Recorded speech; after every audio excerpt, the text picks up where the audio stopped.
We are going to build a roadmap to help you get whatever you want from your husband.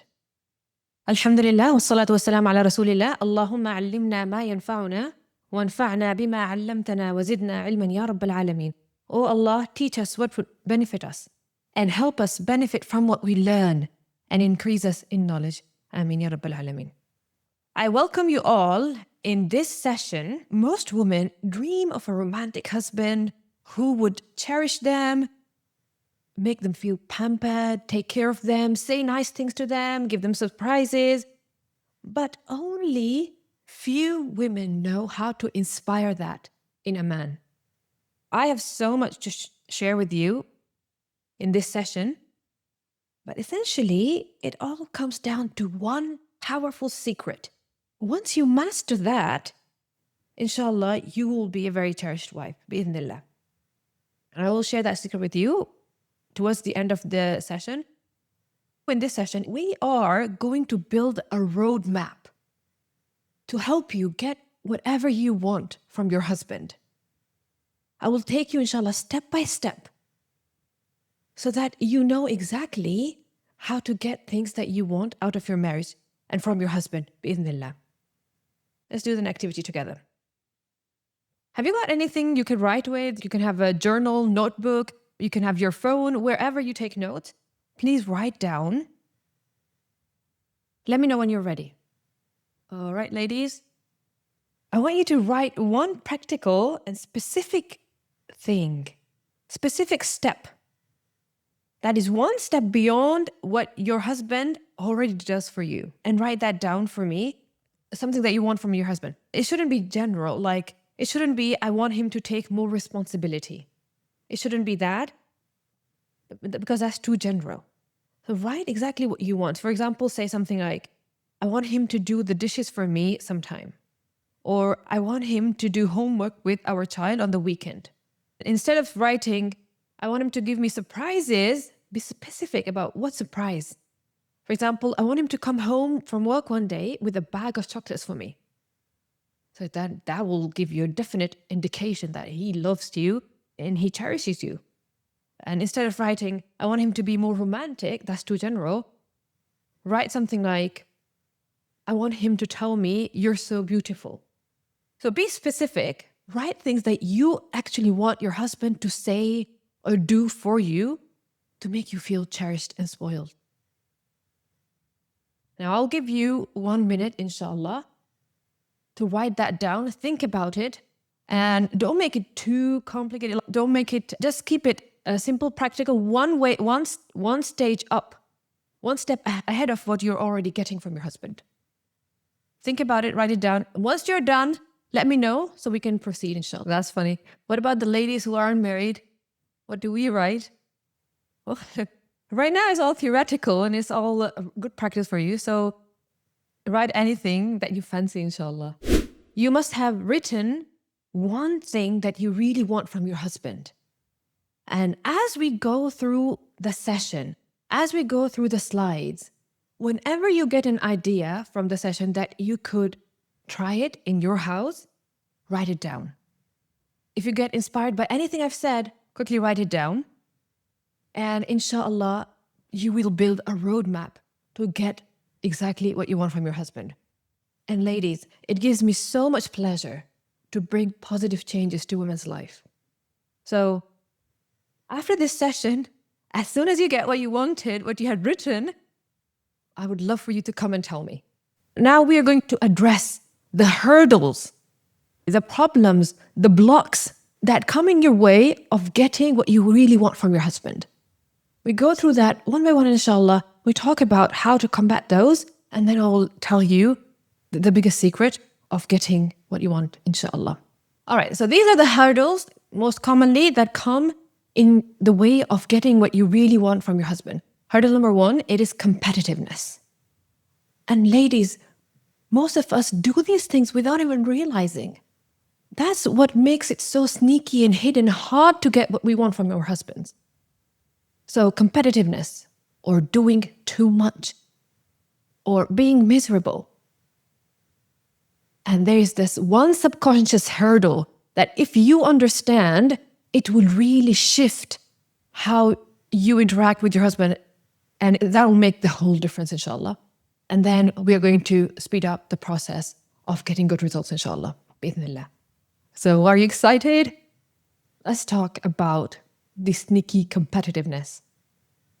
If a man sees you as a competition in the marriage, not as a beautiful person to cherish, but if he sees you as a competition instead, what do you think that does to the marriage?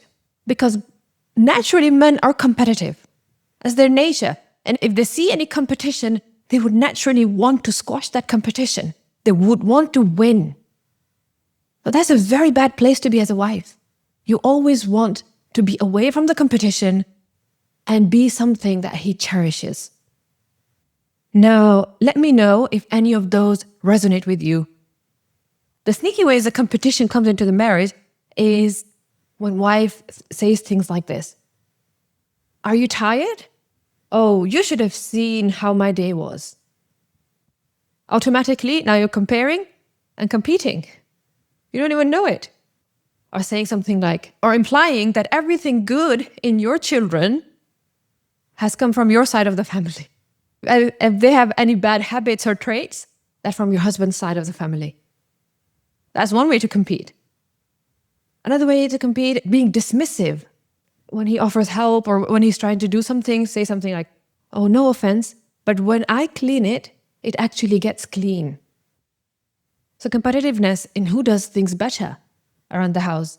Or another way is correcting him in front of the kids. That's a big one. Or interfering when he is trying to discipline children. When he's using his way, his methods that you don't agree with, you quickly try to interfere and say, no, don't do that, don't say that. Now he's not focused on kids, he's focused on you, the competition that he wants to squash and prove himself right. Competition is very sneaky. Don't let that ever come between you and your spouse. As women, we often have the urge to control or change our husbands, to make them do certain things exactly the way we want, or to change certain traits about them. And when that happens, that never leads to a real change or the feeling of wanting to cherish that person, wanting to cherish one's wife. Real change or lasting change comes from being inspired to do better, not by being told and controlled into doing better. If your husband feels controlled, even if he does something that you want, he will be resentful about it. But if he is inspired to do those things for you, and I'll tell you exactly how to inspire him, inshallah, in the coming slides. And if he feels inspired, you would get the same result. But this time, he will feel like a hero. And you will grow even closer, inshallah, in the marriage by making him do things that you like, that you want from him. It's only a mindset shift, a way to ask that will make this change happen. The next hurdle we talked about was doing too much. It is the martyr syndrome. Sometimes women like to do too much around the house. Does this sound like you? Doing all the cooking, cleaning, and laundry, even when you're exhausted? Or insisting that the house must look spotless for guests, even if it means that you're cleaning until 2 a.m.? Or redoing the chores your husband or your kids did because they were not done good enough? Or when they are trying to do the chores, you interfere and try to help because you can't stand to see them struggle? Does this sound like you serving everyone meals but eating cold leftovers? Or skipping showers or rest because there's too much to do?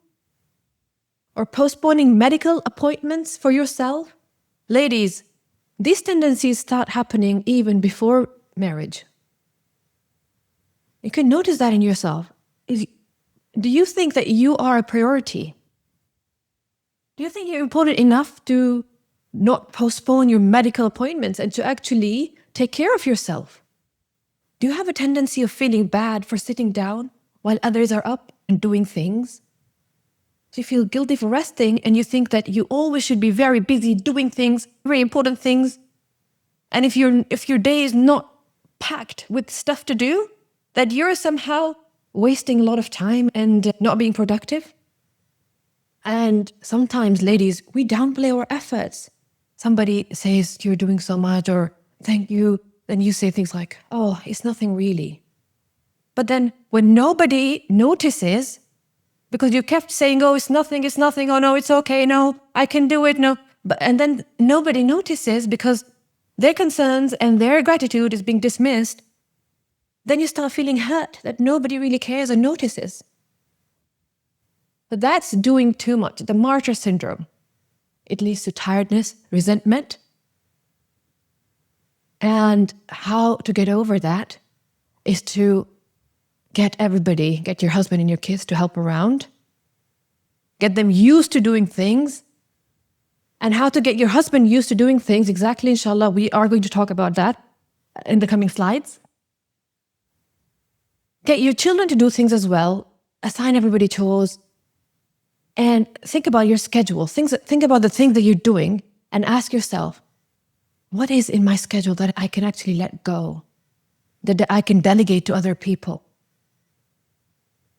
And I've done a video on this topic, smart housekeeping for overwhelmed moms, to give you shortcuts so that you find time for yourself, inshallah.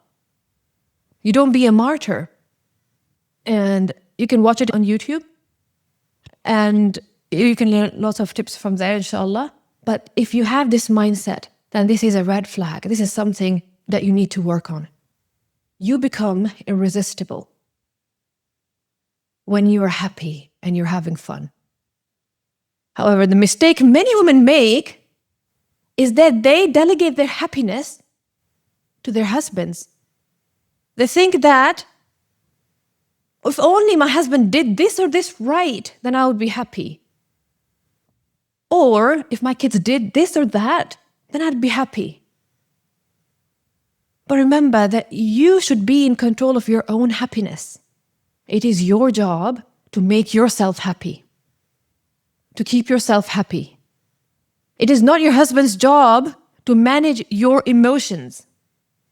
It is not his responsibility to fix all your negative feelings. The biggest mistake is to focus on others for your happiness or unhappiness. So thinking, I am feeling miserable because my son doesn't remember to put the socks in their proper place. Or I feel miserable. If only my husband fixed the lock or did this or did that, then I would feel so happy. I'm miserable because my husband did this. I'm miserable because my child did this. So take ownership of your own happiness. And to do that, and to focus on yourself, ask yourself 2 powerful questions. And those questions are, when you feel overwhelmed, ask yourself, how do I actually feel? Say, for example, one day your husband came to you and said, I am going to go visit the historical sites over there. Do you want to come? And you look around and you see the messy house and you see so many unfinished chores and you tell him, oh, there's so much to do. It's okay, you go. No, I can't go. So you refuse. And then as soon as he leaves, you start feeling horrible. And when you get that feeling, stop yourself. Ask yourself, how do I feel? Might be that you feel that your basic needs are not being met. For example, you might feel tired, so you can take a break. You can have a nap. You might feel hungry, so you can eat. You might feel dehydrated, so you drink. You might be sleep deprived, so you sleep. So think of your basic needs first. But if it's not that, the example of husband going alone to watch the historical site. So you're thinking to yourself, he is having so much fun while I am stuck here doing all the chores. So I want you to stop yourself and think about how you feel. How do I feel? Okay, I feel left out. Then what do I need? What do you need? You need to be included in things. So then maybe you can call your husband and say, if you're not gone too far, and if you come back, I would love that. I would love to accompany you. Or maybe that's not possible, so you can arrange something else for yourself where you can feel included now. So think of yourself. Whenever you're feeling miserable, focus your attention on yourself. How do I feel and what do I need? And when you do that, when you start fulfilling your needs, then the happiness, inshallah, comes from the inside. It does not depend on the outside factors. And to be happy, it's also a very good idea to have passions, so you can do things that bring you pleasure. Another powerful shift you can make in your marriage to, inshallah, start getting what you want from your husband and start being cherished is to accept the things that you can't change in your marriage. Because real change comes from the place of contentment, from the place of accepting things. And this is your marriage, so make the most of it. Think of the good things and appreciate them. Think of the bad things and accept them. Accept that this is your marriage. How do I make it work? Yes, my husband will probably never step foot in the kitchen. Now, how can I make that work? Can I have his help in some other areas? And I appreciate that. Just make do with it. Accept it and make do with it. I've done a video on how to be happy in a miserable marriage, in a marriage that's not perfect. And that is called Why Her Marriage Works. You can, inshallah, watch that as well to learn more about that. And another mindset shift is to appreciate him and see the glass half full. So, for example, if he ignores your request 70% of the time, you say, most of the time he never listens to me. He rarely listens to me. So another mindset shift is, even if he ignores it 70% of the time, the 30% of the time he does those things that you ask of him. And what you focus on will grow. So focus on that 30%, inshallah, and that will grow. Now, let's do a case study together. Let me tell you the story of Aisha. So Aisha is a kind and thoughtful wife. She always tries to make things easy for her husband, Kareem. One day, he complimented her as soon as she woke up in the morning. He said, "You're so gorgeous." And then she thought of her messy hair and dry face and quickly rejected that compliment on the inside. And she told herself, he's just being nice. I know how I look. The husband noticed the discomfort. Even though she politely smiled, but this dialogue in her head, I know how I look. He's just being nice. So this polite rejection in her brain, it translated in her expression without her knowing. So the husband noticed that, and he said to himself, she doesn't like being praised as soon as she wakes up in the morning. I better make note of that. I don't want to annoy her. Later on, he offered to help her in the kitchen, and she placed a gentle hand on his arm and said, "Jazakallah khair. But you are so tired. You just came from work. So sit down, please." And then later, he thought to treat her with an expensive cuisine. He said, "Honey, let me treat you to a nice restaurant that just opened." Well, she said, "That's so sweet of you." "Oh, but that's expensive. And let's do this instead." And then she wanted to go to a nearby shop. He offered to drive her, and she replied warmly. She was so kind and considerate. So she said, "Oh, that's okay. It's just nearby. I'll go by myself. Don't worry about me." Now, over time, Kareem stopped offering. He stopped surprising her. And he did love her deeply, and he thought she knew it. But after a while, Aisha began to feel lonely and uncared for.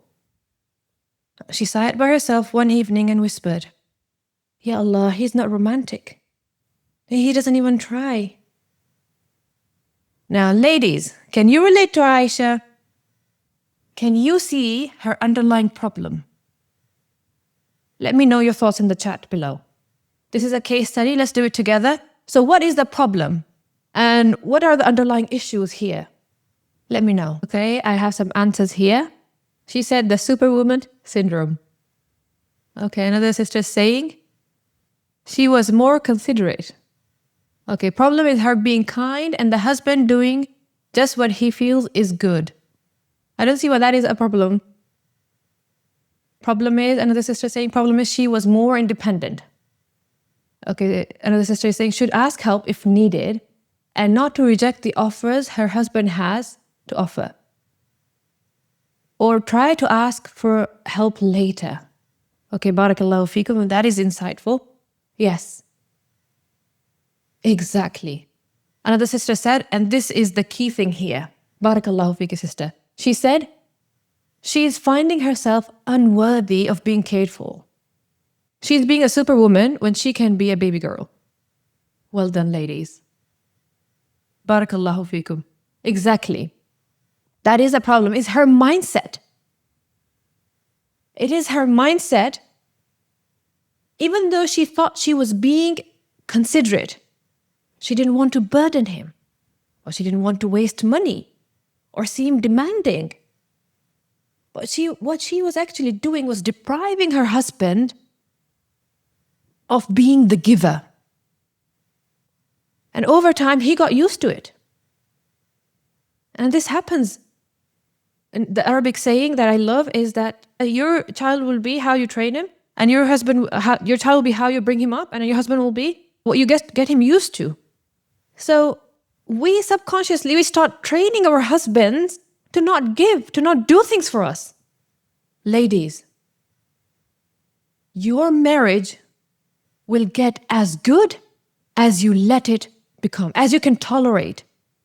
Because most women can subconsciously not tolerate, not accept, not receive that much love and pampering. Subconsciously, most women reject it. Do you have a pampered mindset, my dear lady? Because men are givers by nature. That Allah has made them to spend their money, to put efforts, to give. And that ladies are takers, and the more you can take gracefully, happily, the more you can receive without feeling guilty, the more you are going to get bi'idhnillah. Ladies, if you take nothing else from this session, but you master this one skill, you work this one muscle, is the muscle of receiving gracefully, then inshallah, your husband will become a giver. So now the real question is, can you receive? You can get him used to fulfilling your emotional needs. If you have in the past rejected those, if you have in the past gotten him used to not giving, if you have rejected him in the past, then now you can start changing. Now you can start retraining him and get him used to fulfill your emotional needs. For example, you can say things like, oh, where is my hug today? Is it like playfully? Ask for these things. Because if he's used to those patterns, then sometimes he doesn't even realize that he's not being kind and considerate, not being romantic. So train him.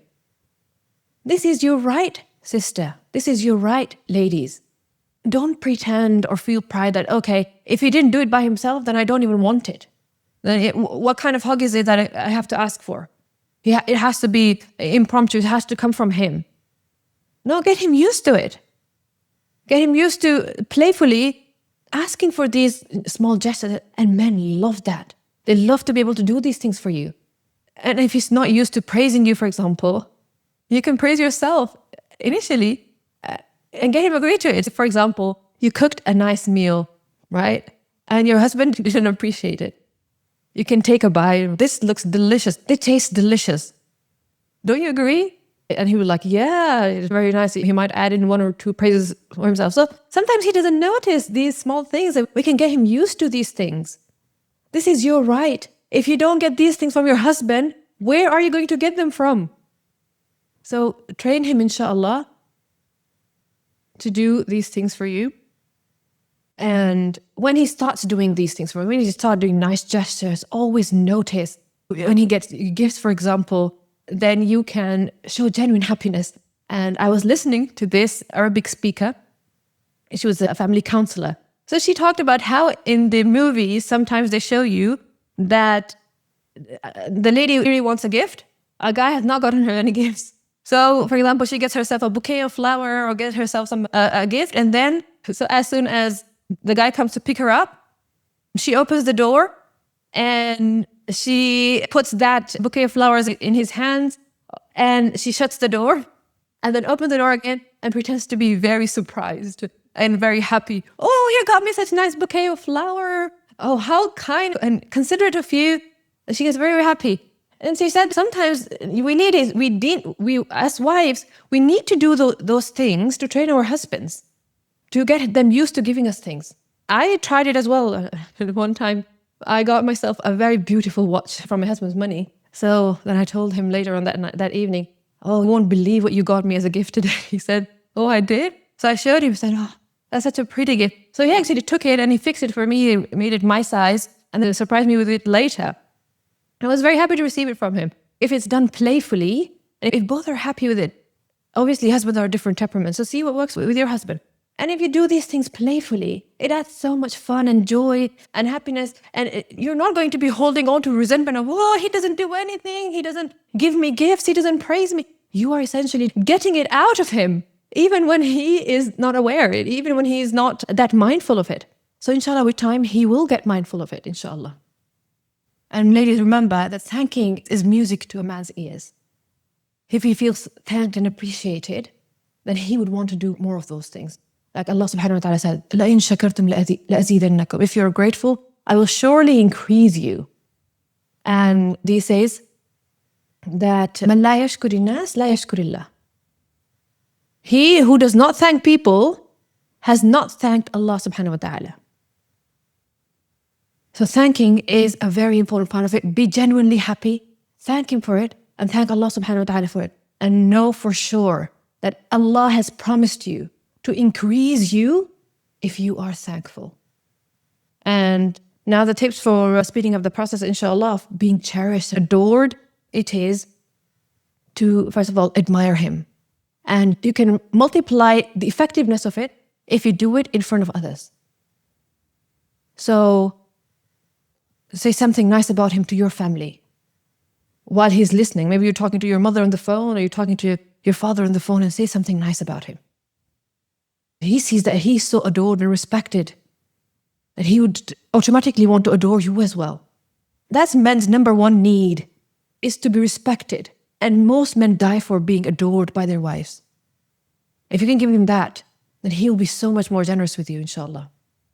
And more ways that you can respect him and adore him is to seek his advice when needed, or even when not needed. Just tell him, oh, I've encountered this problem. What do you think? And he will automatically feel respected and feel like your hero for solving your problem. I asked a poll question in the group.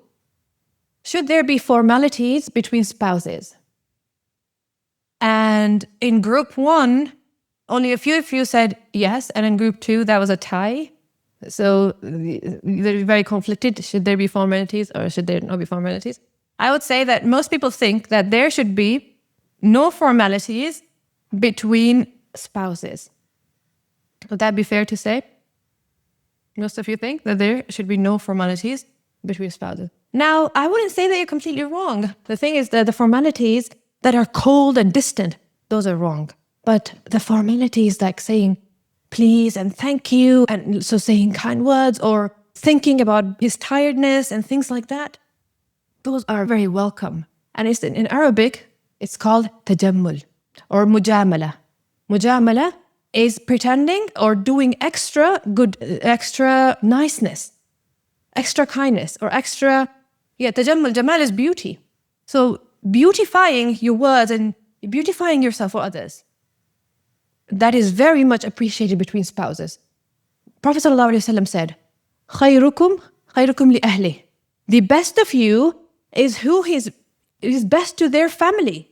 And how can you be best to your family without trying your best, going one step ahead, going beyond? if you're not consistently trying to do better, then you can't be the best for your family, can you? But tajammul is required. It is raising your standards. And if you don't do tajammul, if you don't do any formalities, you think, oh, very relaxed, that is coded for being lazy, for not putting in any effort. And if you are putting in effort, then by essence, that is tajammul, inshallah. So raising your standards of how you interact with your spouse is going to bring very good results, inshallah. So there should be some formality in how you speak to your husband. It should be different from how you speak to any other person. Should be some formality with your appearance. And this is an Arabic saying, كوني له أمة يكن لك عبدا. Be a maid for him and he will be a slave to you. A modern day example is secretary. Now, think of a secretary, how she treats her boss. Why do I bring this example? Ladies, so many men out there fantasize about being in a relationship with their secretary. Many men fell in love with their secretaries. This happens all the time. Men leave their wives for secretaries, especially in the Western world where there's more freedom. It happens a lot. Many men fall for their secretary. Why? Why is that? Because by default, the secretary has some formalities in place. What kind of formalities, you might ask me? So, by default, she's dressed neat, looks presentable, and she greets her boss every morning. This is her job, right? So she says, "Good morning, sir. I hope you've had a pleasant evening."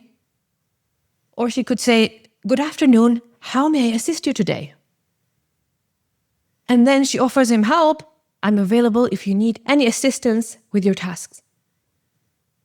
She answers her request by beautiful phrases like, "Of course, I'll take care of that immediately." Or, "Absolutely, sir. I'll handle it right away. I'll make sure that's done today." So these beautiful phrases are standard for secretaries. And whenever she's going or ending the conversation, she says, "If there is anything further you need, don't hesitate to ask." So that kind of tajammul from a secretary is very appealing to a man. And he falls for his secretary. So a wife can be smart and have some tajammul in her marriage. And some of these mannerisms, there's nothing wrong with you asking me once in a while, "How may I serve you today?" Men love hearing that. Men love being boss and being in power. But then the modern feminist approach is that men and women are equals. And so they frown upon this kind of approach, but men love it. So this is how Allah made them. It is to be qawwam, to want to lead, to want to feel in charge and in control. And if we give them that, then you are going to already have a one hand up, inshallah. All right. But how to ask him for things? Already you might be taking some ideas. Ladies, remember the activity we did in the beginning of the session where you are making your own roadmap of getting what you want from your husband, inshallah. You might be getting ideas already. So how to ask in brief? You have to mention your desires. Don't demand, complain, or criticize. "Oh, I'm so tired," or "Nobody does anything around here." So that's not a way to ask. Mention your desire. "I would love it if somebody hoovered the house today." Mention your desires. You could request your husband directly. "Would you do this for me today?" Or something like that. As long as it's being phrased respectfully, not too demanding. Choose your words. Like I said, think of secretary, how she would get things done. And timing is everything. Consider the time and place, your husband's mood, be presentable. I'm not going to go in detail of that because you can always imagine secretary and how she would do it. Imagine how she would do it. So that might be the best way to get things done. You could also get the exact scripts that I mentioned in the video, why he's not spending on you. So that session is full of scripts that you can use, and mostly it's about getting monetary things, but you can also use it to get other things done, inshallah. I also asked this poll question, which approach backfires the most when you want him to spoil you? Dropping hint or staying silent or demanding directly or withholding affection. So these are all bad options, right? Why? Let's talk about that. So dropping hints, why? Sometimes a man would not get your hint. It can work in some marriages where you drop hint and your man gets it. But generally, most men are direct. Your husband might be direct as well. So most probably he will not get your hints. So then it's ineffective. Even though if it's not bad, it's ineffective. Staying silent, obviously, if you stay silent, you're not going to get what you want. But many women think, okay, if we stay miserable enough, then he might notice we're so miserable and try to fix things. And he will think of that one thing that I asked him to do and he didn't do and he will do it. No, that's a very bad approach. Staying silent doesn't work. He just sees you miserable and he wants you to stay away from you. That's the messages he's getting. Demanding directly. So that is not a bad approach if done respectfully. And withholding affection is, most of you said, that's the worst approach to getting what you need from him. And I would say that this is right. Withholding affection is the surest way of not getting what you want. We have talked about the mindset blocks. We talked about the hurdles. And I given you one very important mindset shift that if you do, inshallah, it will change the whole thing. The most important thing of the session is to address your subconscious rejections and have a pampered mindset. Inshallah, if you have a pampered mindset, then it will work wonderfully. Now, ladies, if you have any questions, please mention them. My sister is saying, very informative, Jazakumullah khair, Barakallahu feekum. And she's saying, this is so me, not accepting his offers when have a desire to give. Exactly. Barakallahu feeki for your contribution.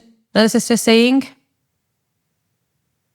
if we gently approach for the need, what we want, even then if he says, one day I will do, have sabr, but that will not come ever, then what should I do? Yes, so when men says that, okay, when he says that I will do this, he makes promises, but he never gets to it. And for that as well, alhamdulillah, I've made a whole video. It's called nagging.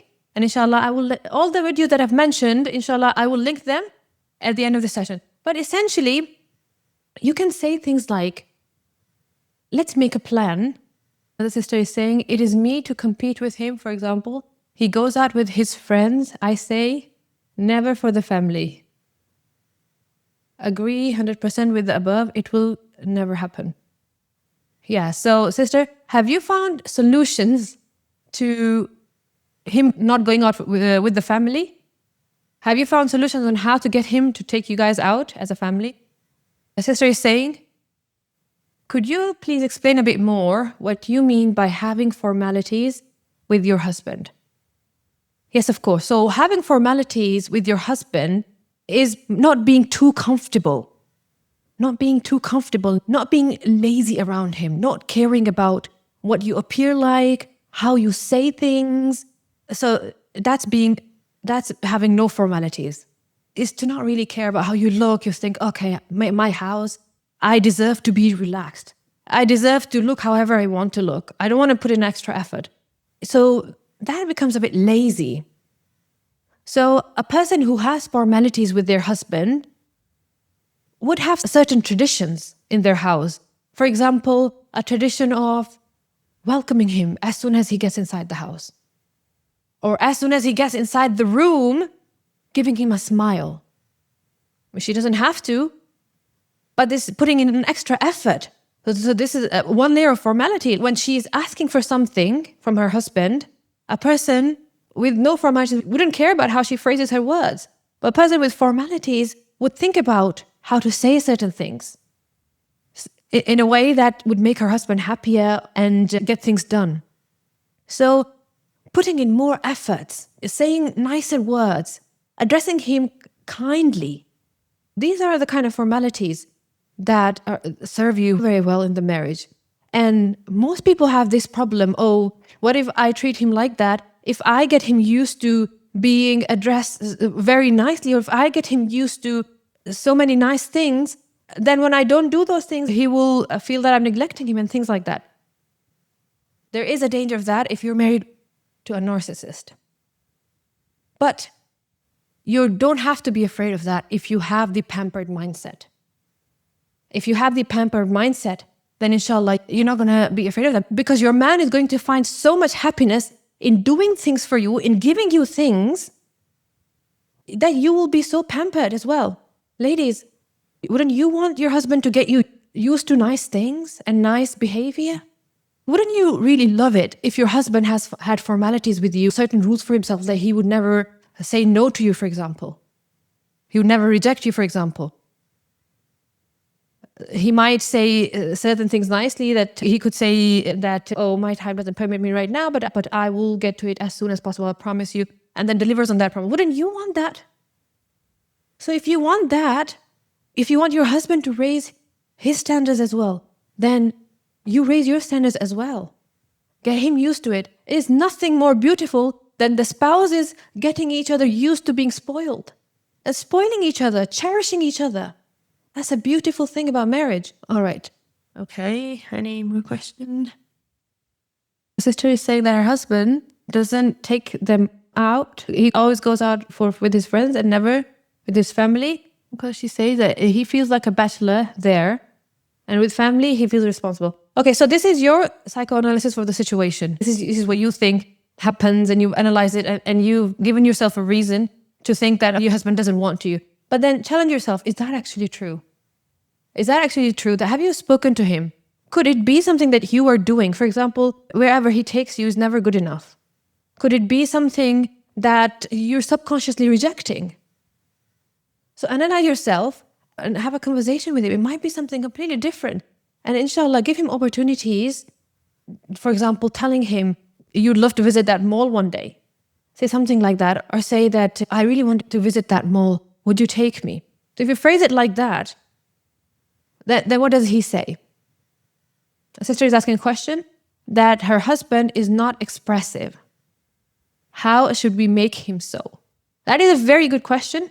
And it is addressed in the session itself, where I talked about how to get him used to saying nice things to you.